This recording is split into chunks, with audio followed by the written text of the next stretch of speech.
Hello, and welcome to this first day in the series of learning Hero Siege.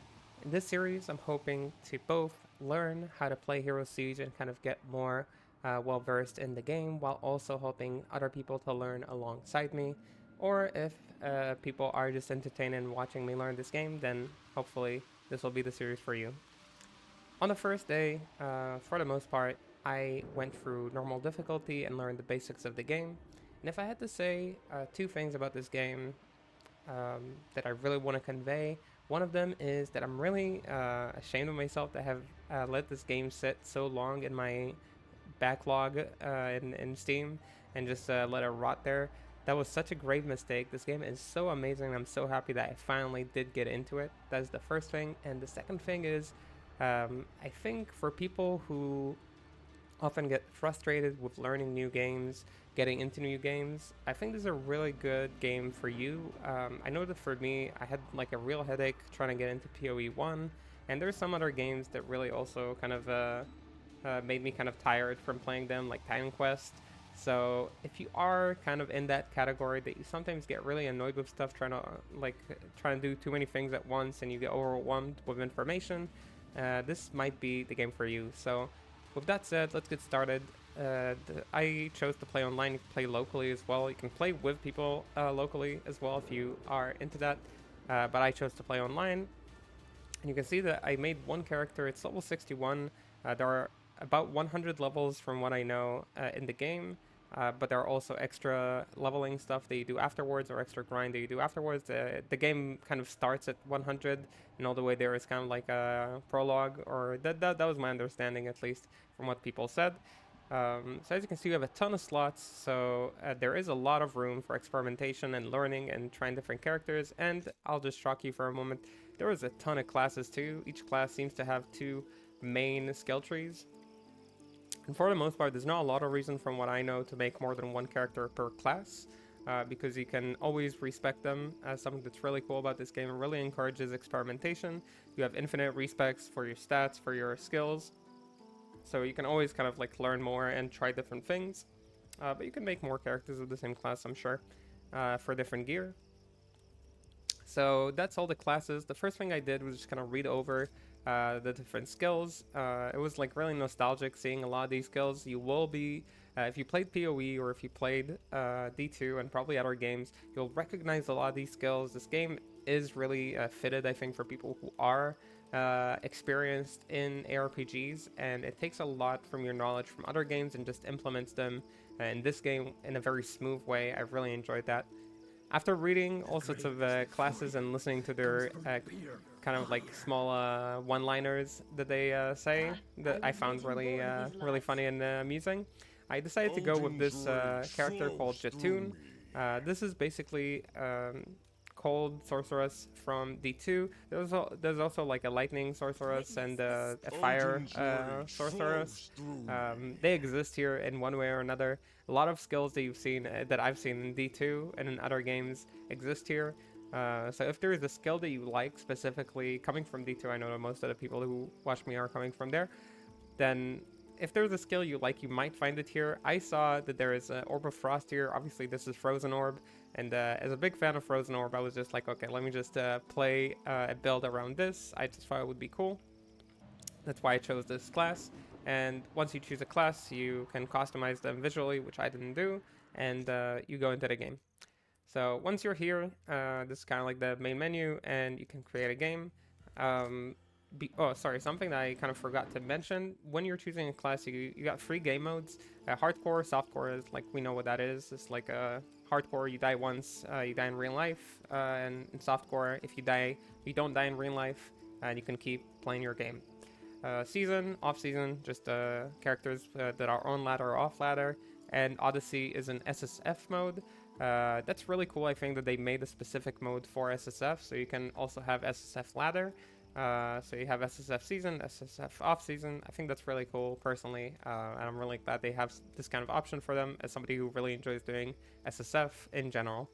So yeah, that's kind of about starting the game. Once you start the game, you'll kind of have to create a game. I'm in SSF, so it doesn't matter if I put a password in, like people can join my games. but you'll make like a password, a game, and this is not actually where you start. I can start a character right now to kind of make an example. I guess actually let me do that just to kind of show how the game starts you off.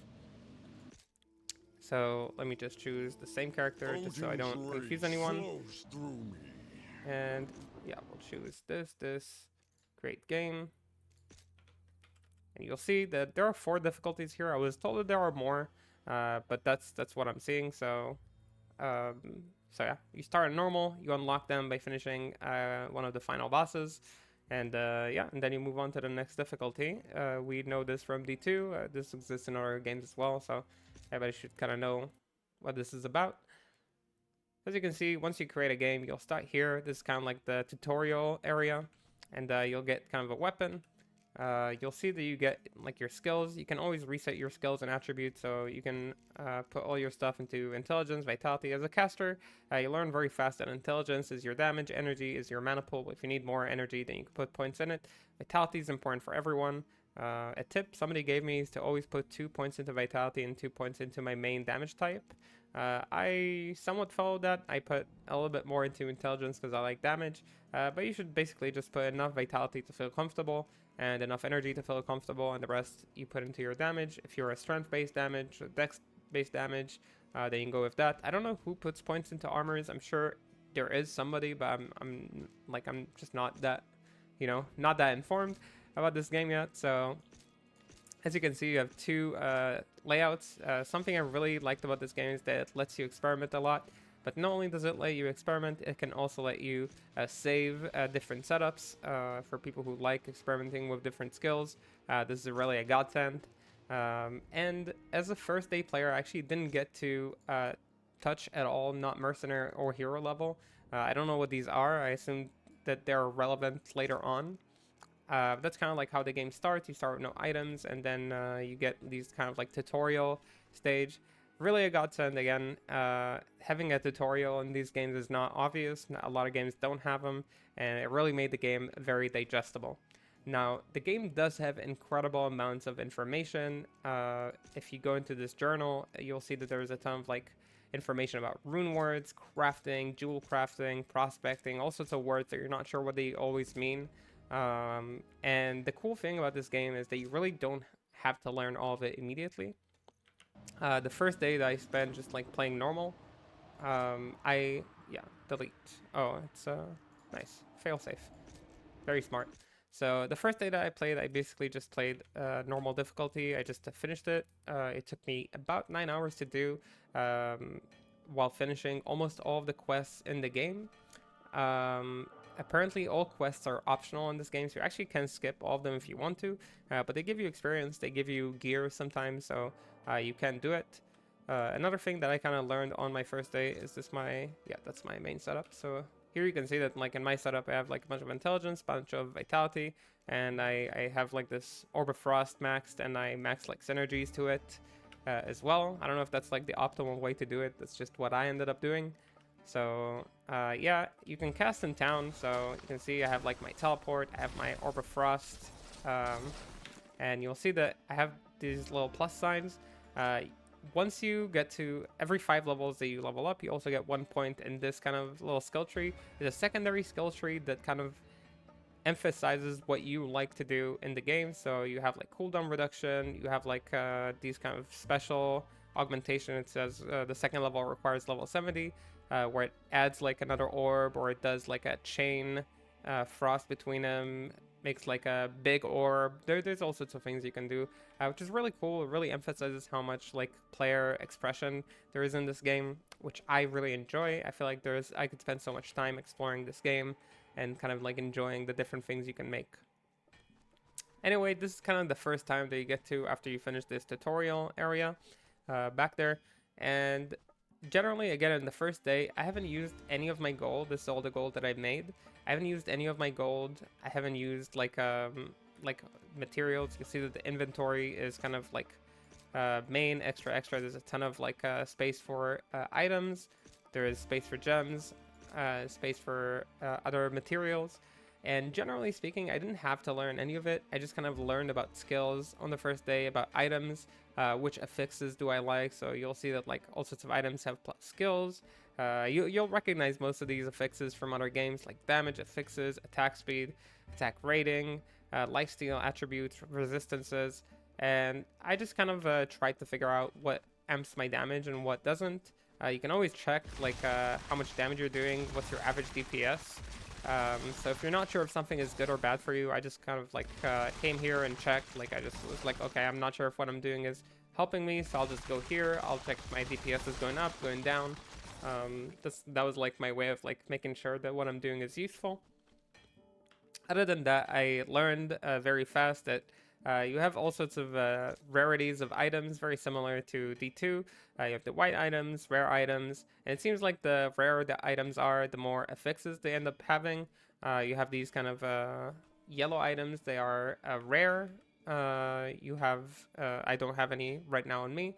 You have this mythic item, right? And I feel like the normal to mythic, like these four rarities, normal, rare, normal, superior, is it superior?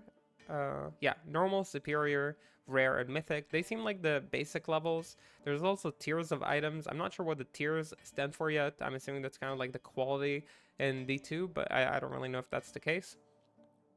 So yeah, the more variety they have, the more affixes they have. And once you get into the red items are basically the uniques in D2. They're like named items. They have their own affixes all the time, and they just have like maybe like a variety of roles they can get.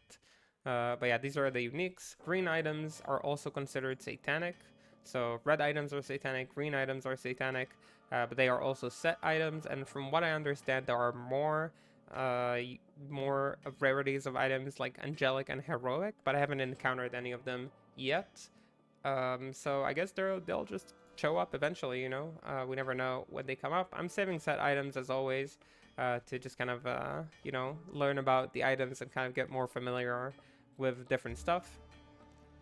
As far as quick casting goes, you can set up your quick casts very comfortably. You see they have a lot of areas to cast with, and you can move with WASD or with the mouse, whatever you're more comfortable with. Right now I'm moving with WASD, so as you can see it's very nice to move like that, and I can move with my mouse as well. So again, very comfortable, very fitting for whatever player to play the way that they like. Other than that, you have flasks, very similar to how PoE has. These kind of like rechargeable potions. You don't have to fill up your belt. They have different effects, which is kind of interesting, so you can kind of learn and use different ones. Otherwise, for your gear, you have like your belts. You see potions that you equip here. Normal gear stuff, amulet. This is your charm inventory, and you can do all sorts of like supplementary stuff. Charms give all sorts of things in this game so far. So you can give life, FHR, faster hit recovery, resistances, attributes, a lot of different things. They can give damage. I've seen ones that give faster cast rate even. So there's a lot of different charms that do a lot of different stuff. It's really interesting. The left side of the page is the one that was the most interesting. I think this is the biggest like change for me. And it's the relic page. These are sort of like specific power-ups that you can get. So as you can see, increased life and mana, or minus enemy cold res. I'm a cold caster, for example. So it's really interesting for me. 2% chance after each kill to get lucky numbers, whatever that is. So it's kind of cool. Some of them are passive, some of them are active. I don't know what's better to have normally, if it's better to have passives or actives. Right now I only have passives because I kept forgetting to use them.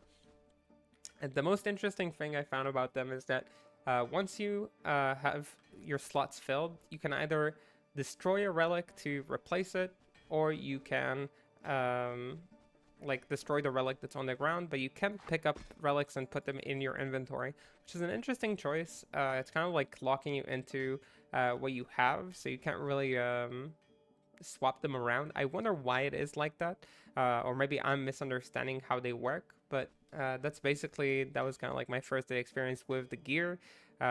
It's been a very interesting thing because I wanted to pick up a lot of items and kind of learn about it. But I feel like in your first day, you don't actually need to pick up a lot of items. You can just go around and kill stuff, and whenever you feel like your gear is not keeping up, you just upgrade it with whatever drops on the ground. But for the most part, again, gold, didn't really use it the first day. Didn't use like rune words, things like that. I found like a ton of runes and a ton of gems. I only use gems to put them in my gear just to add more cold damage. You'll see that I put all of my runes in here. And I didn't really know what to do with them yet.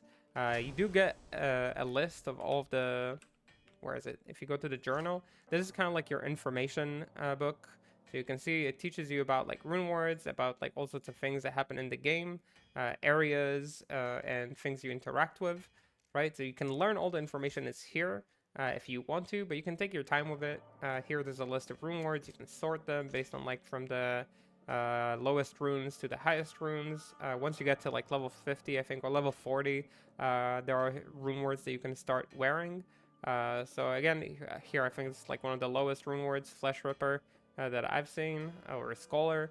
So again, you don't have to learn these immediately. You have some time. Go through normal and kind of learn the game. So summing up the first day, this was very, very fun experience. I'm really into it. I'm really hoping that I can keep learning and kind of learn about the game. I conquered normal. I'm planning on day 2 to conquer nightmare. Hopefully it doesn't take me as long, and I'm just gonna kind of breeze through the game. Maybe I also finish hell, who knows. I don't know how much more difficult it's gonna get. I'm hoping to learn a little bit about rune words and about the materials that I've been ignoring so far. And yeah, that's kind of like the plan for day 1. For day 2, day 1 was a big success, really, really fun. Thank you for the people who hopped in to say hello and to just kind of, hang out for the first day. I'm gonna continue to the second day sometimes after uploading this video. And yeah, so far, amazing game, very recommended. And I guess I'll see you on the next stream or in the next video. Have a good whatever you're having, and bye bye bye.